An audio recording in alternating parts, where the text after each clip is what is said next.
I believed in the American dream. I believed it was possible. I was gonna have my house, and I was gonna be famous, and I was gonna have all of that. And I bought in.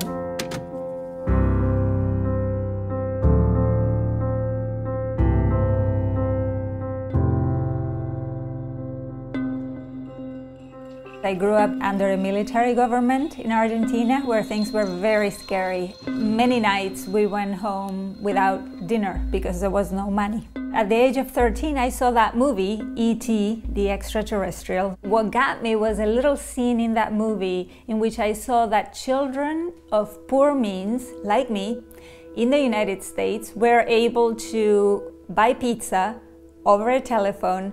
And so at 13, I knew that's where I want to live, that's my dream. So I started learning English and I came to the United States to follow my dream. Nobody helped me. I just had to find whatever job would pay. I worked as a secretary and I also worked as a babysitter, and I also put myself through college. I did get in debt, but I felt good. You know, I was where I wanted to be. By now I'm 28, 29. I wanted to have my own house. It was part of the American dream, having my house. So I bought the tiniest house in the block in West Orange. They had a tiny kitchen, 2 tiny bedrooms, and a small basement that got flooded all the time. I didn't have any money, so I borrowed $19,000. And with that little down payment, it wasn't even 10%. The mortgage company gave me a mortgage.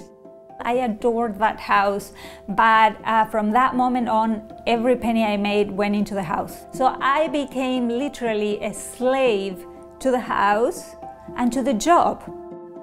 I was an IT training manager in a law firm.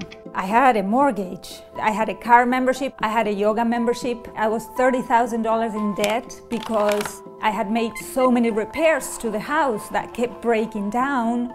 And the day I got back to work is when they said, you know, everybody was being fired. I was speechless. The whole American dream, the house, the job, crumbled. I definitely bought a house I couldn't afford. Even now, when I look back, I think I was an idiot, seriously. I had no idea.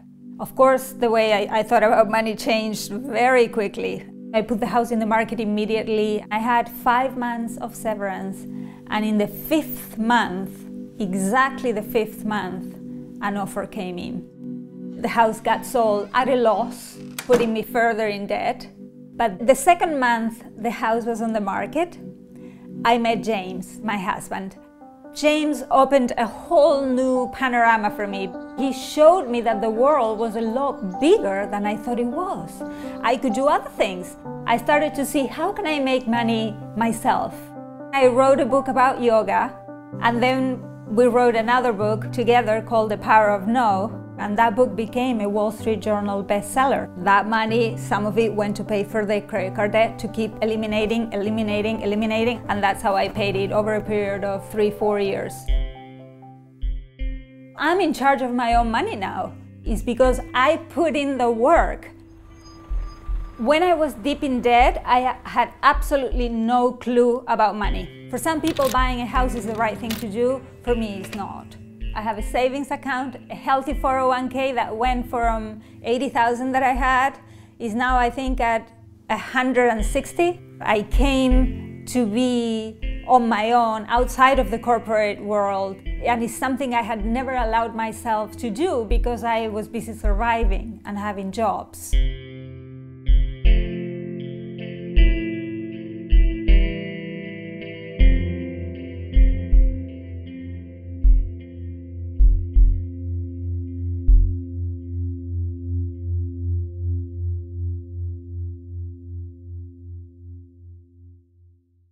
Hey YouTube fans, I'm Landon Dowdy from CNBC. Thanks so much for checking out our channel. Here you'll find videos packed with all the info that you need to be smarter about your finances.